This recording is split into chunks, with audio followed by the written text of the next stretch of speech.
Mr. Deputy Speaker, sir, thank you for the opportunity given to participate in this motion brought by Honorable MLA Shri Renington L. Tongkhar on the topic that this House do now discuss the need to provide comfort care treatment facilities to patients in the government hospitals. When we talk of this topic, our mind is always drawn, and in fact, it is related to the cases where they are terminally ill or cases where the treatment possibilities of a cure is not possible anymore. I will give an example of what usually happens in the hospital. Now, if the patient is seriously ill, or a cancer patient that is really suffering, what happens in our government hospital is, after a few days of treatment, the advice at best that we give to the patient parties is that we cannot give any further treatment here in our center. You take the patient home, or you take the patient to any private hospitals that you wish to take. That is the advice that we give. So in participating in this motion, I also feel like the honorable member. In fact, he became emotional also. Maybe he has experienced cases where personally he encountered the situation. I'm not an expert on this, but then as a medical doctor, I can share my views. When we talk of palliative care, this is the treatment that we give to patients that has no hope of recovery, but we give treatment to relieve their pain or to reduce the symptoms. With the passing of time, a patient of cancer or maybe any other chronic illnesses, if we tell the patient to go back home, I also subscribe to the views that the honorable member has mentioned. Patients go through the stages, the different stages of pain. In the beginning, they try to bear it. Then they start crying. Then they start rolling in their beds. Then they find it difficult to eat, especially in cases of cancer in the esophagus.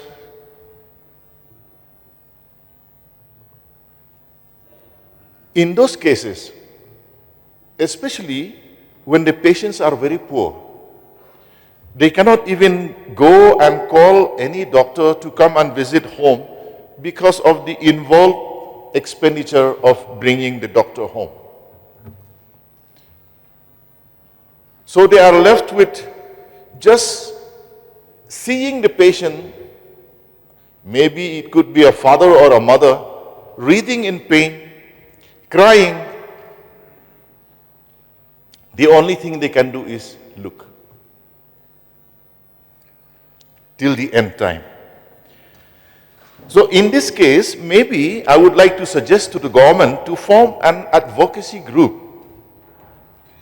Just like we have the medical board to certify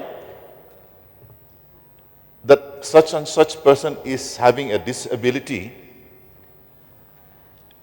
we can form a similar group where maybe a medical specialist can sit in that group, a surgeon can sit in that group, a doctor with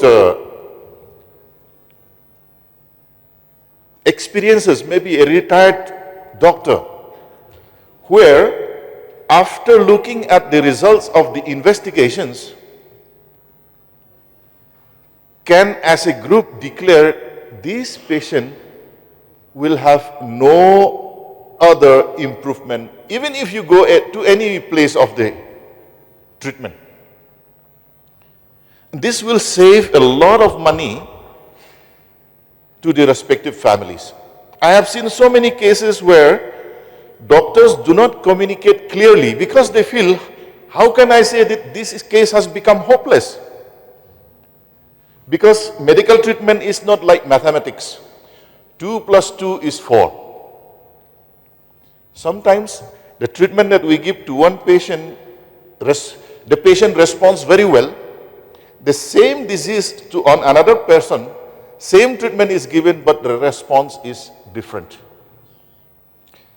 So, I can understand the dilemma of the doctors also to declare that this particular case is a hopeless case.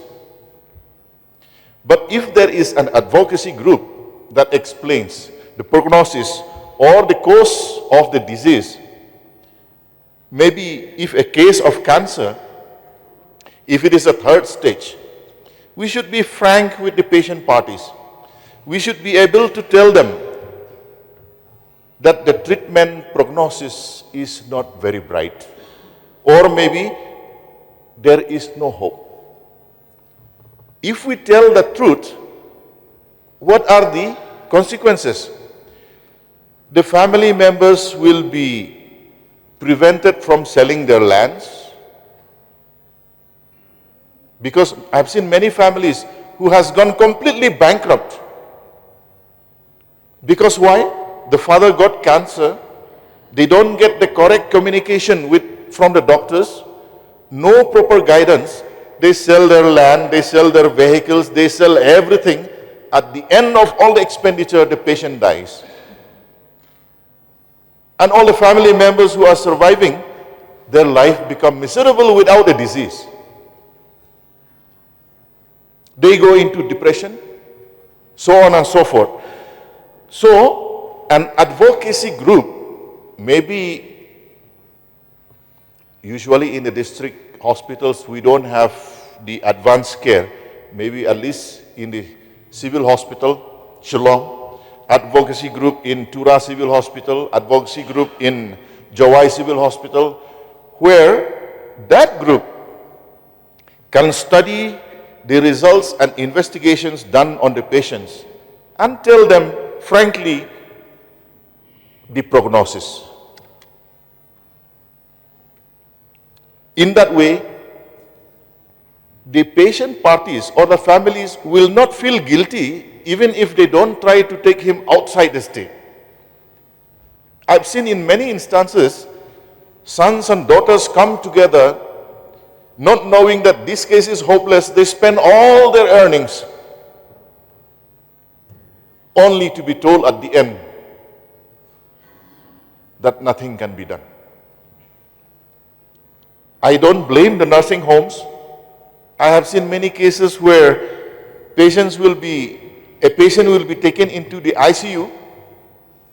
First day, second day, third day. It is very easy for the doctors as a team to decide whether hope is there or not.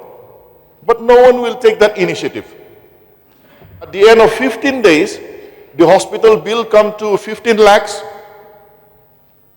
and the patient is still unconscious. So I feel that is not fair.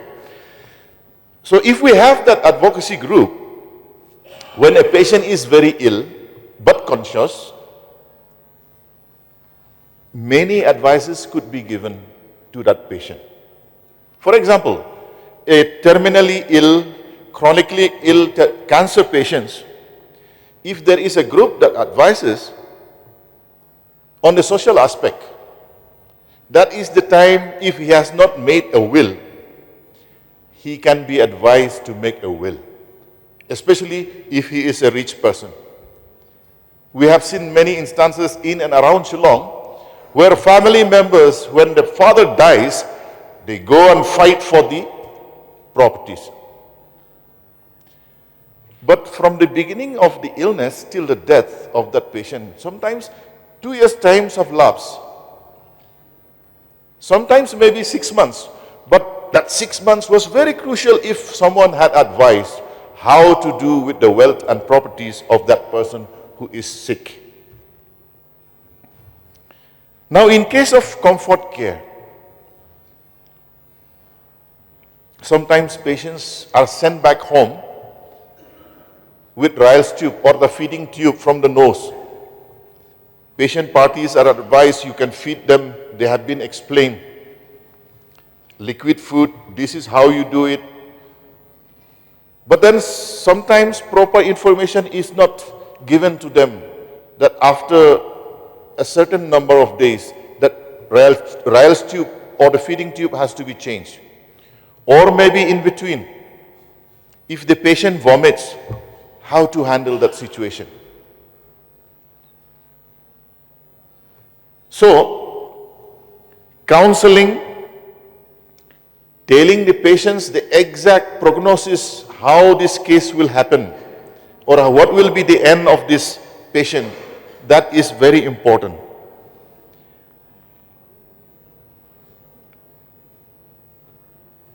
Personally also, I feel sometimes very difficult to tell the patients who is seriously ill. I have come across many instances where patient party come and call me to go to their house and visit. And when I find that the patient has no hope, alone I feel it is a pain to tell them that this case is hopeless. Even I have the tendency to refer the case. But as a team, different minds, 2-3 doctors sitting together, we can give the right direction to the patient parties. I didn't get the chance to check how they do it in other developed states or countries. But maybe our government, through the health department, we can go in that line of forming an advocacy group.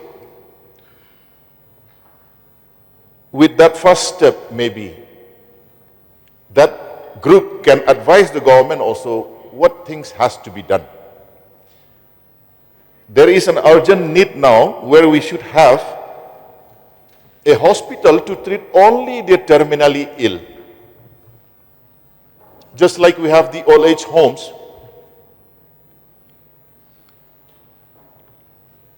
they go to the old age home, the criteria is that they are having an old age, not because they are sick.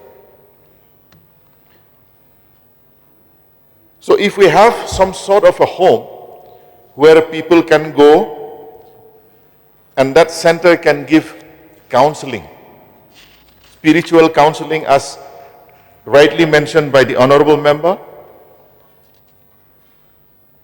If I talk about the spirituality of our lives, sometimes I used to tell my friends, those who get cancer in the stomach or in the throat are lucky people, because they know that they have time.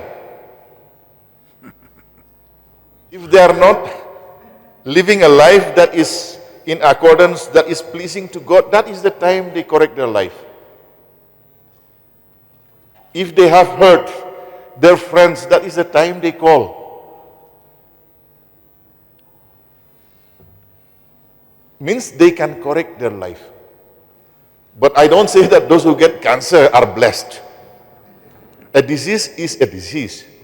But how we move from here forwards, we should be able to relieve the pain and the suffering of our fellow citizens in Meghalaya who are suffering from terminal illnesses. Let us find a way to relieve their pain. With these few words, I hope the government, considering the points given by many other members, will come up with maybe a pilot project for the state so that people will benefit out of what the health department is providing. Thank you, Mr. Deputy Speaker, sir.